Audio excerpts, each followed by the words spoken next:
These are no ordinary cows. They belong to Bradner Farms, one of only 2 farms that supply organic milk to Avalon Dairy. This is the story of how Avalon has survived as a family-owned dairy in the middle of a large city. It's also the story of BC's agricultural land reserve and the struggle to preserve precious farmland in the face of enormous pressures to convert it to urban uses. In 1934, there were 12 dairies in Vancouver. All except Avalon have been replaced with residential development. Here the original farmhouse has become an office, and pretty much everything else remains the same. Founded by Jeremiah Crowley in 1904, and named after Newfoundland's Avalon Peninsula where he grew up, Avalon has been providing fresh dairy products for over a century.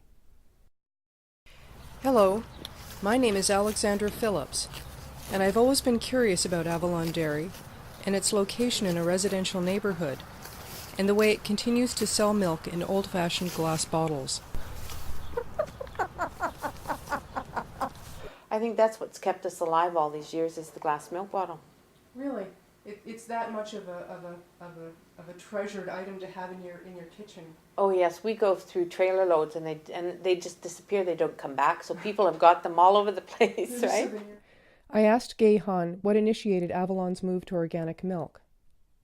It was just one day I was driving by Trout Lake and I seen this market down there and I thought, what's going on here? So I just kept going. Next day, next weekend, next Saturday. So I stopped and it was all certified organic products down there and I thought, people are really wanting this product. So I came back to Lee and I said, I'm really interested in giving our customers another choice.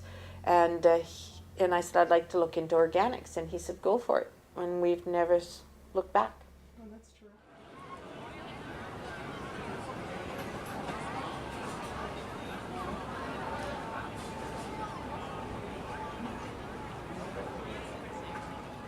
Avalon Days is a popular annual event in Killarney.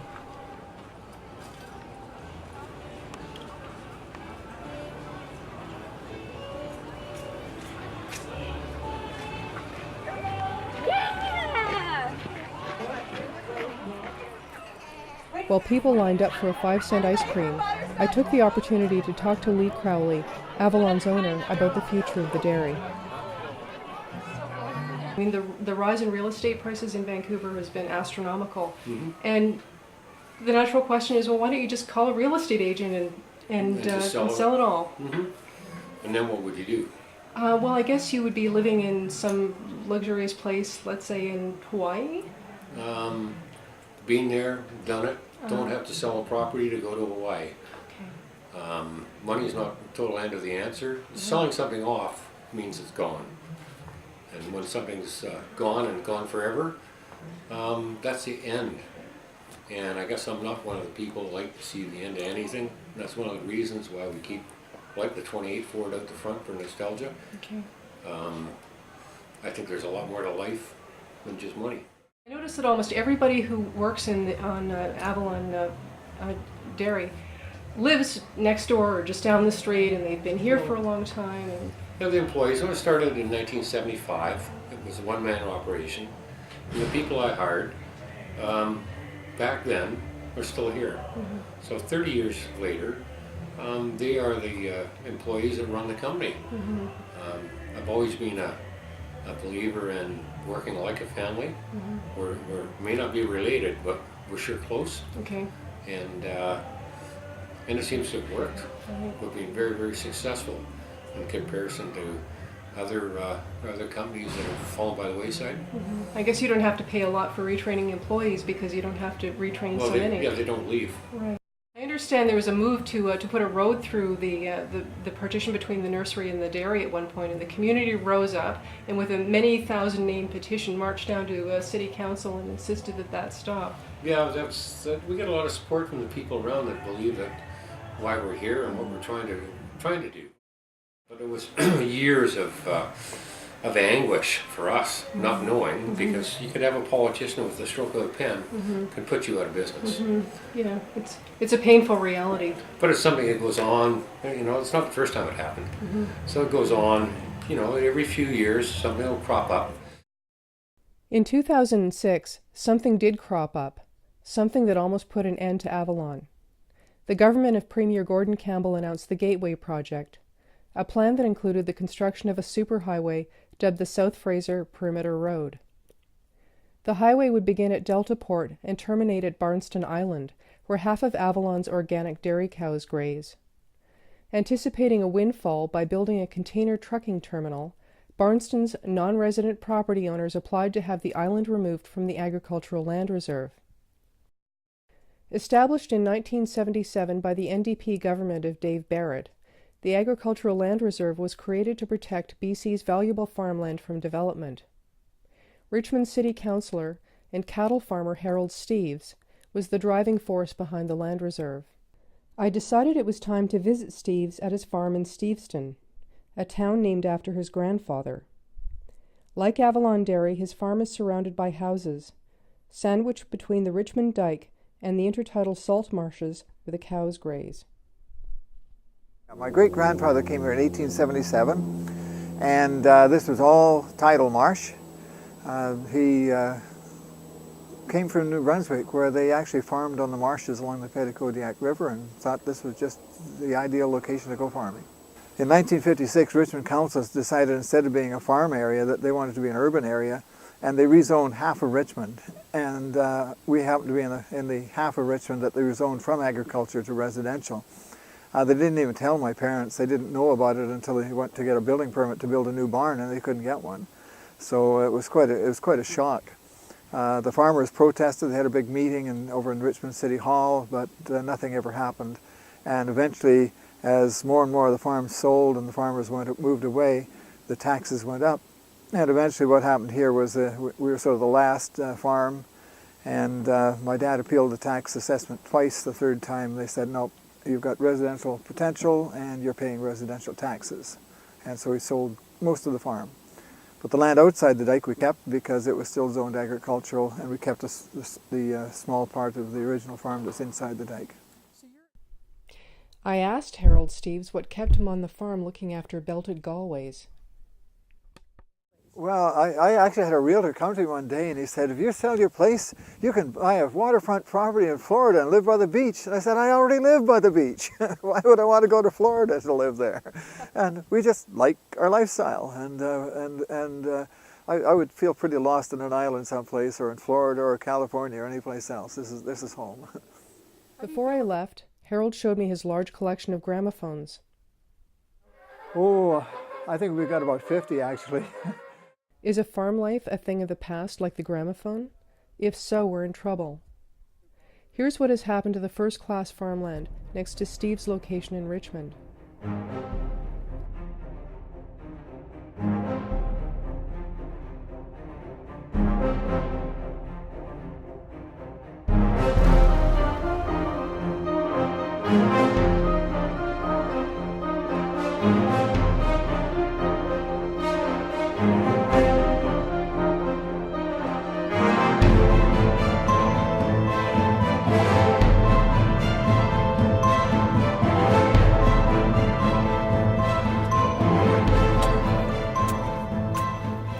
Next, I went to the UBC farm to talk to agrologist Susan Amos.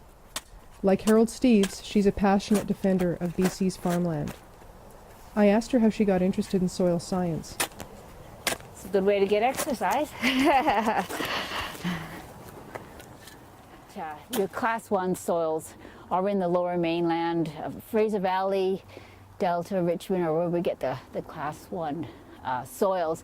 They're pretty rare. I think it's less than 0.5% of the province's Class 1 soils.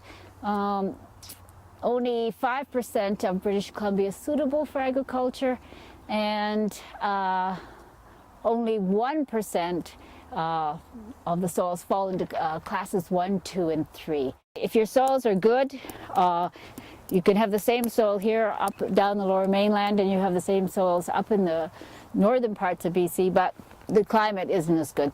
80% of the farm gate receipts come from 3 areas in this province, from the Okanagan, from Vancouver Island, and from the Fraser Valley. So that's 80% of the farm gate receipts. and that's also 80% of where the population of BC is located. Suppose the Earth is this apple. 3/4 is ocean, so let's subtract that. 1/2 of what remains is mountains, swamps, deserts, and the poles, so subtract that. 3/4 of what remains is too rocky, wet, hot, or developed, subtract that. Peel the last piece for the thin layer of topsoil upon which we all depend for food. My name is Dave Sands. I'm a professional agrologist, and I work with the Ministry of Agriculture for over 30 years. And when I started, my first part of my job, my career, was with the Agricultural Land Commission and the Ministry of Agriculture. And part of that work was the Land Commission had just got started in 1973. And so part of my job was to actually go out and do what we called on-site inspections. So we looked at farmland and we did an evaluation on whether the land should stay in the Agricultural Land Reserve or whether it should be excluded or removed. But the original Land Commission, when it was first set up, it was a provincial body. And the value of that was that when a piece of land was evaluated for exclusion or for, say, subdivision, it was looked on a provincial value. So the land in the Fraser Valley was just as important for people in the north and vice versa. And the change of the panel system is they've set up 6 panels, and they're now really parochial panels. They're rather than a provincial body. So there was a lot of work done making sure the boundaries of the ALR were correct. And once you've established that, you could argue that why would we want to touch it again? It's good farmland. But since those panels came in, we had an average of exclusions of applications over 70% average in the province itself. The highest being on Vancouver Island, over 85%. And I think the lowest in the Fraser Valley of 55%. So what that means is that here we are getting applications for exclusion of farmland, and they're agreeing to over 70% on average in the province. They're talking about 750,000 within 20 years coming in the Fraser Valley. Now we produce just over 50% of our food needs. Now, with 750,000 people moving, and it may be more than that in the province, we would have to find enough land to feed them at that level of 50%. We can't do it today. The land is not available, and that's why every 10 acres or even down to 5 acres is very precious, especially in the Fraser Valley, the Okanagan and Saanich Peninsula. They're all very high producing areas. Now, a lot of people would say that you and similar critics of the current system are just being alarmist, that we can always get our fresh fruit and vegetables from places like California. Is that the case? Over 70% of our imports for food comes from the United States. California provides a lot of our fruit and vegetables. California now has no control on their land, on their agricultural land, and they're losing over 50 acres an hour to urban development, and it's the finest land. That's the thing. Always the prime farmland is the best place to live. And so what's happening now is that the United States won't be long before their net importers of food will be cut off from that food supply. Now if you're losing 50 acres an hour, that's equivalent to losing the whole of the agricultural land reserve in less than 10 years. I mean, for years, the vision of a farm, and this is the way we thought in those days, was that was their retirement package. So when they finished farming, they would be able to subdivide it and walk away with their retirement package. That was stopped, of course, when the ALR came in 1973. Now, the farmers, of course, rebelled against that because they felt they were losing that potential. And so what happened was the province said, okay, we will make sure you will get a fair return on your investment and your farming and your life. And so they would pay the farmers what we called under a thing called an income assurance program. So we spent millions of dollars. Now this is taxpayers' dollars, but it was millions of dollars sent to the industry, and it was fair because we were changing their lifestyle. And so we paid that money really to say to the farming community, we need to keep this land in the agricultural land reserve. So one could argue that really the province has paid for the right to have the agricultural land reserve. So one could argue that really the province has paid for the right to have the agricultural land reserve. We don't need any more applications to take land out of the reserve. If we keep this up, then really the vision is that all the land will eventually go. Now, if there's applications for excluding farmland for other uses, that's only going to encourage developers and speculators to keep trying. And it's about time we really shut that door and said, this is farmland, it doesn't go under any application, it stays for farming for future generations. And like we do with federal fisheries, and our national parks, and even our provincial parks, we don't go to Stanley Park and keep making an application for 200 acres of it for development. It just doesn't occur because the door is closed on that. And it's about time we did that with our foodlands. It's interesting if you think when farming started, they talk about 10,000 years in the Middle East. We were putting seeds in the ground. 10,000 years later, we've got all the airplanes and computers and everything else, but we're still putting seeds in the ground to survive. And that's not going to change. So somehow we have to get the public to understand that this is a necessity of life. Now, I would suggest that anybody 60, maybe even 65 or younger that's lived in British Columbia have never, other than for economic reasons, have never suffered from lack of food. And so they don't believe it can happen. If you go to Europe, of course, they understand during the war what it was like to have no food. If you have people that's ever felt the depression in the 30s, they know that it is possible. And yet we continue to tear up the agricultural land reserve. Protection of the ALR and other complex issues may obscure what has made Avalon important to so many people. I decided to visit someone who could spell this out. Richard Goff, one of Avalon's first milkmen. He lives on Bowen Island, 20 minutes by ferry from West Vancouver.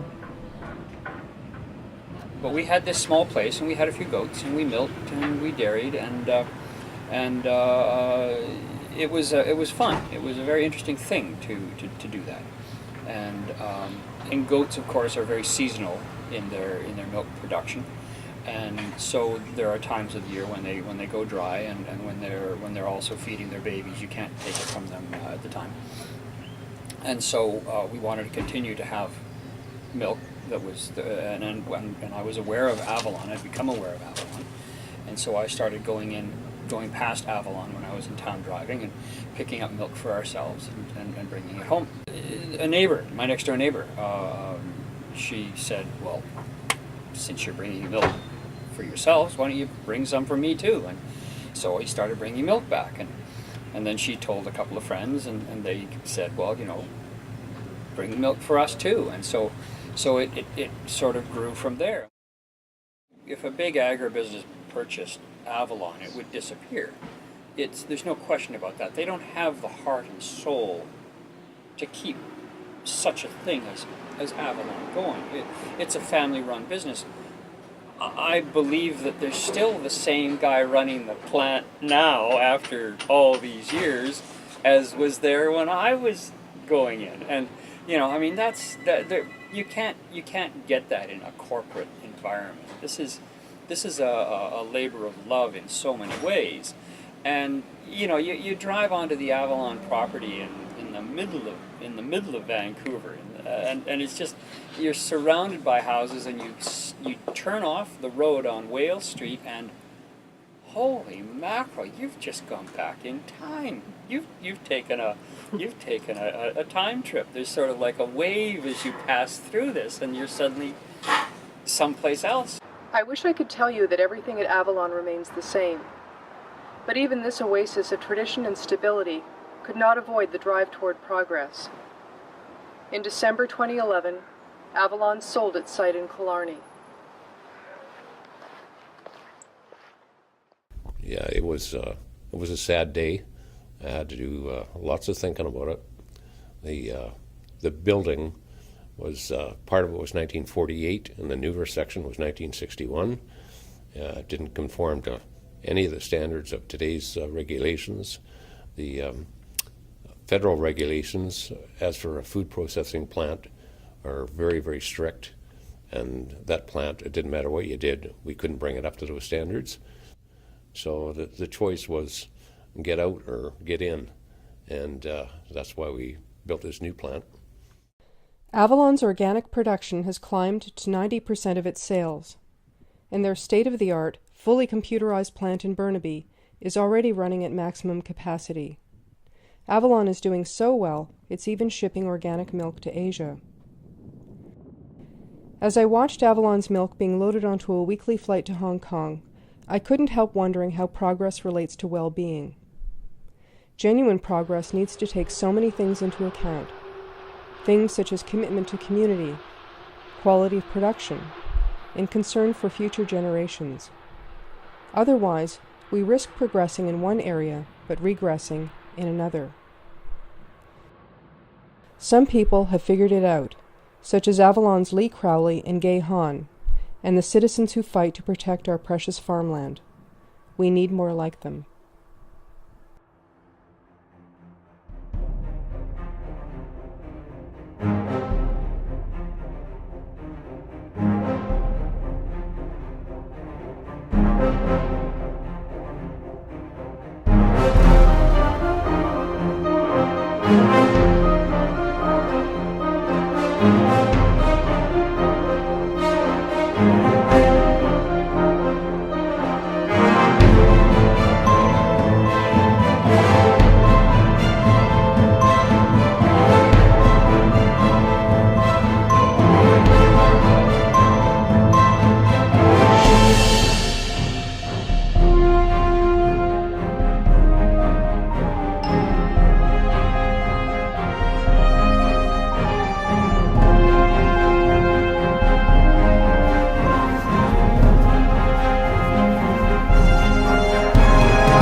Hey. Don't look at the camera.